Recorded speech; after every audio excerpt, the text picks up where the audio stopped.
Hi friends, welcome back to my YouTube channel.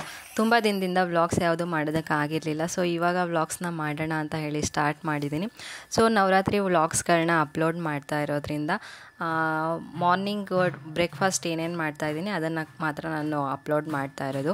So ಇವತ್ತು morning breakfast ಬಂದು beetroot ಚಪಾತಿನ ಮಾಡ್ತಾ ಇರೋದು. ಸೊ ಬೀಟ್ರೂಟು ಮತ್ತು ಚಪಾತಿ ಎರಡು ಸಪ್ರೇಟ್ ಆಗಲ್ಲ, ಎರಡೂ ಒಟ್ಟಿಗೆ ಸೇರಿಸಿ ಮಾಡ್ತಾ ಇರೋದು. ಏನೇನು ಬೇಕು ಅಂತ ಹೇಳಿದ್ರೆ, 2 ಬೀಟ್ರೂಟ್ನ ನಾನು ತುರಿದು, ಒಂದೆರಡು ಹಸಿಮೆಣ್ಸಿನ್ಕಾಯಿ, ಒಂದು 4 ಬೆಳ್ಳುಳ್ಳಿನ ಮಿಕ್ಸಿ ಜಾರ್ಗೆ ಹಾಕ್ಕೊಂಡು ಗ್ರೈಂಡ್ ಮಾಡಿ ಇಟ್ಕೊಂಡಿದ್ದೀನಿ.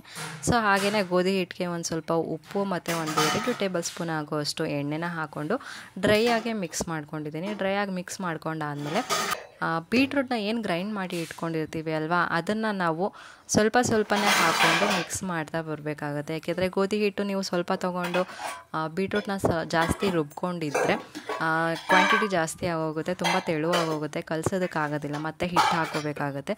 ಅದಕ್ಕೋಸ್ಕರ ಸ್ವಲ್ಪನೇ ಹಾಕ್ಕೊಂಡು ಮಿಕ್ಸ್ ಮಾಡ್ತಾ ಬನ್ನಿ.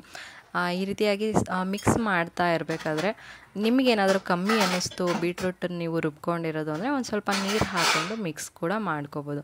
ಸೊ ಮಿಕ್ಸ್ ಮಾಡಿದ್ದೆಲ್ಲ ಆಗಿದೆ. ಈ ಥರ ಚಪಾತಿ ಹಿಟ್ಟಿನ ಹದಕ್ಕೆ ಕಲಿಸ್ಕೊಂಡು ಚಿಕ್ಕ ಉಂಡೆಗಳನ್ನಾಗಿ ಮಾಡಿ ರೆಡಿ ಮಾಡಿ ಇಟ್ಕೊಂಡಿದ್ದೀನಿ. ಸೊ ಈಸಿ ಆಗಲಿ ಅನ್ನೋ ಕಾರಣಕ್ಕೋಸ್ಕರ ಮನೇಲಿ ಯಾರಾದರೂ ಚಿಕ್ಕ ಮಕ್ಕಳು ಬೀಟ್ರೂಟು ಈ ಥರ ತರಕಾರಿಗಳು ತಿನ್ನದೇ ಇರೋರಿಗೆ ಈ ರೀತಿಯಾಗಿ ಮಾಡಿಕೊಟ್ರೆ ಬೀಟ್ರೂಟ್ ಎತ್ತಿ ಇಟ್ಬಿಟ್ಟು ತಿನ್ನಬೇಕು ಅಂತ ಅವಶ್ಯಕತೆಯೂ ಇರೋದಿಲ್ಲ. ಯಾಕೆಂತಂದರೆ ಆಲ್ರೆಡಿ ರುಬ್ಬು ಹಾಕಿರೋದ್ರಿಂದ ಈಸಿಯಾಗಿ ತಿನ್ಕೊಳ್ತಾರೆ.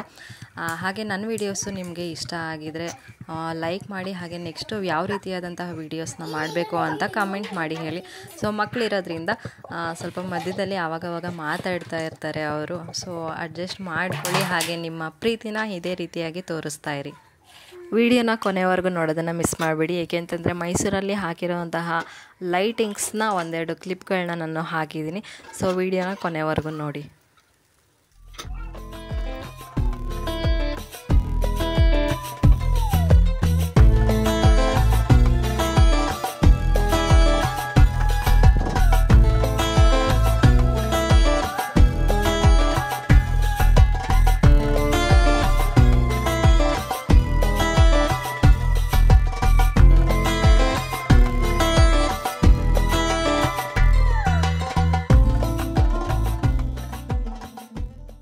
ನಾನು ಅಪ್ಲೋಡ್ ಮಾಡ್ತಾ ಇರೋಂತಹ ವೀಡಿಯೋಸು ನಿಮ್ಗೆ ಯಾರಿಗಾದರೂ ಇಷ್ಟ ಆಗಿದರೆ ಒಂದು ಲೈಕ್ ಮಾಡಿ, ಕಮೆಂಟ್ ಮಾಡಿ, ಶೇರ್ ಕೂಡ ಮಾಡಿ. ಇಫ್ ಇನ್ ಕೇಸ್ ನೀವು ಇನ್ನೂ ಸಬ್ಸ್ಕ್ರೈಬ್ ಆಗಿಲ್ಲ ಅಂತ ಹೇಳಿದರೆ ಪ್ಲೀಸ್ ಸಬ್ಸ್ಕ್ರೈಬ್ ಮಾಡಿ. ಹಾಗೆ ಹೀಗೆ ರೀತಿ ಸಪೋರ್ಟ್ ಮಾಡ್ತಾಯಿರಿ. Thank you.